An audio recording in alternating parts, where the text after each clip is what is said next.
Welcome to section 0.3, day 2, exponential function applications. The objective for today is students will be able to solve problems using exponential models. You'll see on the top of the screen we have two of our compound interest formulas. One is for compounding per month, per year, and the one on the right is compounding continuously. We will be using these today. The first thing we're going to look at today is compound interest. Determine how much time is required for an investment to triple if interest is earned at 8.25%, compounded continuously, and then monthly. Our continuous formula is this first one right here. A equals P, which is your principal, e to the RT, where your interest rate is R as a decimal, and T is your time. So all we're going to do is use this formula and plug in our numbers that we have. So we'll have A, our amassed amount, equals the principal. In this problem, we are not given a starting principal, so we could make it anything we want. And I'm just going to make it $1. We're going to put an E, our interest rate, as a decimal, 0.0825 T.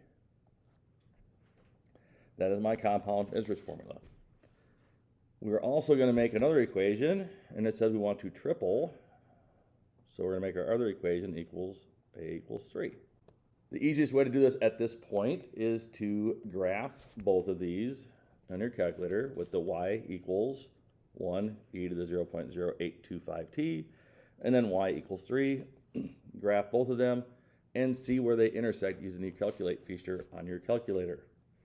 When you do this, you'll find that it takes 13.3165, which is 13.317 years. So our money will triple in 13 years.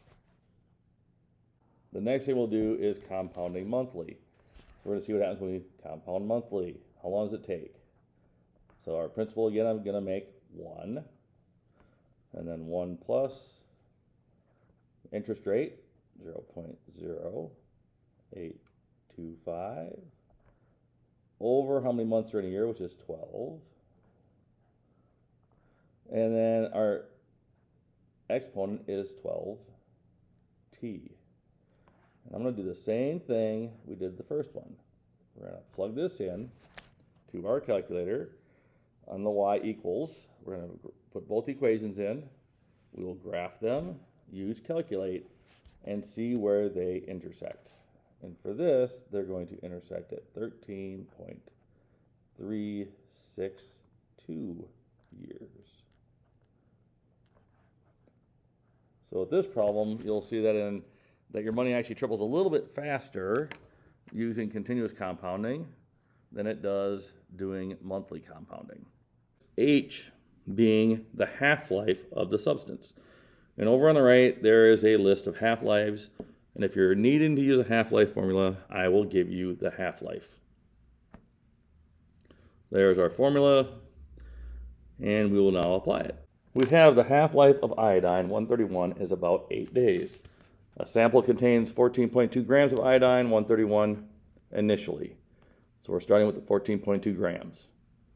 Express the amount of iodine 131 remaining as a function of time t. So we take y equals our initial amount, 14.2. We have in parentheses 1/2. And we're going to take it to the power of t divided by h, and h is 8. So now we've written a function in respect to time. Now it asks, when will we only have 1 gram remaining?